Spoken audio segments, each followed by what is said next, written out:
조용해! 가만히 있어! 라고 하면서 도박하는 사람들은 안녕하십니까. 보물 PK 변유석 변호사입니다. 오늘은 불법 홀덤펍의 실체에 대해서 말씀을 드릴까 합니다. 지금 많은 시내에서 이미 한 2, 3년 전부터 홀덤펍, 홀덤바라는 곳이 많이 성행을 하고 있죠. 그러다가 올해 초부터 이 불법 홀덤펍에 대한 단속이 경찰에 의해서 일제히 시작이 되고 있습니다. 이 홀덤펍에 대해서는 건전 게임장인 것처럼 이렇게 보여졌습니다. 실제로 이 홀덤바가 법적인 방식으로 운영을 하려면 장사가 사실 되지가 않습니다. 대부분의 홀덤펍은 불법이라고 생각을 하시면 됩니다. 그럼 무엇이 불법이냐? 이 손님들의 게임을 통해서 취득한 어떤 칩을 돈으로 바꿔주는 것을 이제 환전이라고 표현을 하는데요. 이 환전은 엄연히 불법입니다. 거기서 환전을 받는 사람들도 여전히 도박죄로 입건이 됩니다. 홀덤펍 운영자 입장에서는 합법식으로 하면 장사가 안 됩니다.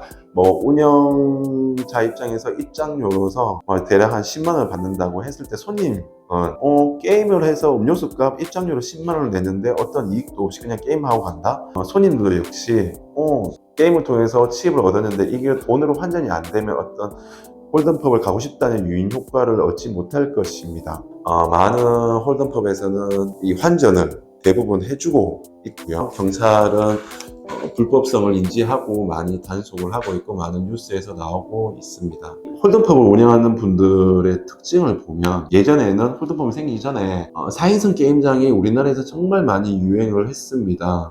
2000년 초반도에 바다 이야기를 시작으로 4인승 게임장이 정말 많이 나왔고 그곳에서 환전이 이루어져서 많은 단속이 이루어졌고 거기에 가담한 사람들은 수차례 처벌을 받았습니다. 그 옛날 4인승 게임장 운영자들은 소위 어떻게 보면 많이 처벌을 받은 경험이 있고 수사를 받은 경험이 있기 때문에 그 사람들이 단속을 피하기 위한 기술이 상당히 교묘하고 되게 복잡해졌습니다. 그런 반면에 홀덤펍의 경우에는 지금은 좀 전문적인 운영자들이 있고 좀 단속을 피하기 위해서 전문적으로 운영을 하는 홀덤펍도 많이 생겼지만 초반에는요 그런 경험이 없는 단순히 지인 간에 투자를 해서 홀덤펍을 운영했던 사람들이 다소 많았기 때문에 단속을 피하기 위한 기술이 제대로 없었던 사람들이 많이 있습니다. 경찰에서 단속이 될 때는 쉽게 단속이 되고 처벌을 당하게 되고 하는데요. 홀덤펍이나 4인승 게임장의 특징은 대부분 운영자들이 실제 운영자들이 아니고 바지를 내세우고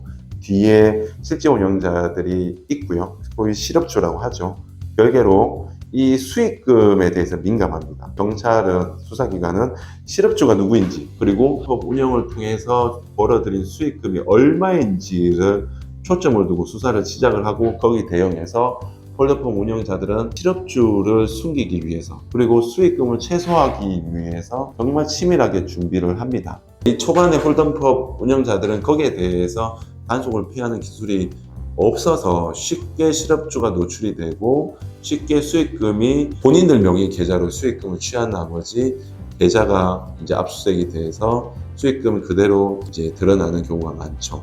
지금은 그렇지가 않습니다. 불법 홀덤펍도 단속을 피하는 기술이 교묘해지면서 칩을 직접 현금으로 바꿔주는 경우는 이제 거의 없고요. 상품권이나 경품으로 이렇게 바꿔주거나 아니면 온라인 거래소라는 것을 만들어서 온라인 포인트를 적립해주고 그 포인트를 온라인 거래소 어플리케이션을 통해서 현금으로 환전을 받는 그런 기술도 많이 발전했습니다. 그러면 이 불법 홀덤펍에서 수익을 취하는 방식에 대해서는 아까 말씀드린 환전을 통해서 얻는 이익도 있고요. 그리고 손님들이 게임을 하기 위해서 거기서 소위 대략값 게임을 하면서 거기에 대해서 한 게임마다 수수료 얼마씩 받는 방식도 있고요. 죄명은 전형적으로 이렇게 환전을 해주는 도박장을 개설한 거잖아요. 그렇기 때문에 형법상 도박 개장죄로 의율될 뿐만 아니라 불법 홀덤펍 같은 경우에는 관광진흥법 위반으로 의율이 됩니다.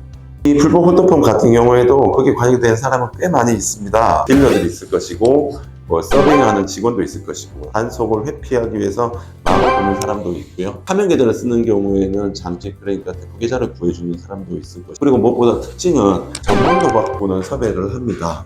게임을 사기 도박을 하지 않는 이상 도박을 통해서 손님들이 벌어가게끔 만들어주면 그만큼 홀덤펍 입장에서는 손해겠죠. 도박을 잘하는 전문 도박가는 섭외를 해서 수익금을 벌어들이고 거기에 대해서 퍼센티지를 받아보는 식으로 운영이 되는 곳도 있습니다. 불법 홀덤펍이 단속되는 경우는요, 전형적인 경우는 손님들이 제보를 하는 경우가 많이 있습니다. 내부자 고발도 있고요. 경찰이 직접 손님인 것처럼 가장을 해서 도박을 하면서 체증을 하는 경우도 있습니다. 불법의 징표는 환전이죠.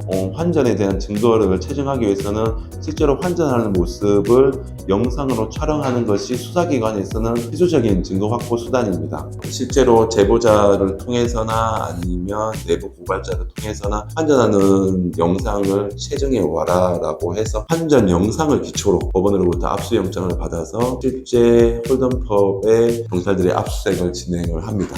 그러면서 조용해! 가만히 있어! 라고 하면서 도박하는 사람들은 아무것도 못하게 하고 나서 운영자들, 종업원들의 핸드폰을 뺏는 방식으로 수사가 진행이 됩니다. 도박을 하는 사람들도 형법상 도박죄로 입건이 되고요. 도박 운영자들과 직원들도 아까 말씀드린 도박개장죄, 건강진흥법 위반죄로 수사를 받게 됩니다. 여기서 처벌 정도에 대해서는 요즘에 이제 수사기관에서는 도박자들에 대해서 불과 100만 원 이상이라도 아니면 몇십만 원만 도박 도금으로 사용을 해도 도박죄로 입건하는 경향이 상당히 많이 있습니다. 그 이유가 경찰에서 어떤 특정 홀덤펍 단속 기간에 단속을 해서 입건된 사람 수가 많을수록 수사기관에서는 그만큼 실적이 쌓인다고 들었어요. 수사기관은 수익금 규모를 특정하고 수익금을 환수하기 위해서 최대한 노력을 합니다. 불법 홀덤펍 운영자들은 수익금을 뺏기지 않기 위해서 많은 경영 기술을 씁니다. 온라인 거래소 어플리케이션을 쓰는 방식으로 수익금이 흘러가는 이 경로를 막으려고 하는 경우도 있고요. 차명 계좌를 쓰려고 하는 경우도 있습니다. 그런 경우에 수사기관에서는 어쨌거나 수익금을 특정해야 되기 때문에 객관적인 계좌나 뭐 어플리케이션 이런 거에 대해서 수사를 통해서 증거를 확보하지 못한 경우에는 결국에는 운영자 및 가담자들의 진술에 의해 수익금이 특정되는 경우가 많이 있습니다. 불법 홀덤펍의 이 실체에 대해서 말씀을 드렸는데요. 처음에는 그냥 재미삼아 했던 것들이 마약처럼 나중에는 집안을 풍지박산으로 만드는 경우가 정말 많이 있습니다. 불법 도박장에서 도박을 하지 않으시길 부탁드리면서 오늘 영상을 마치도록 하겠습니다. 감사합니다.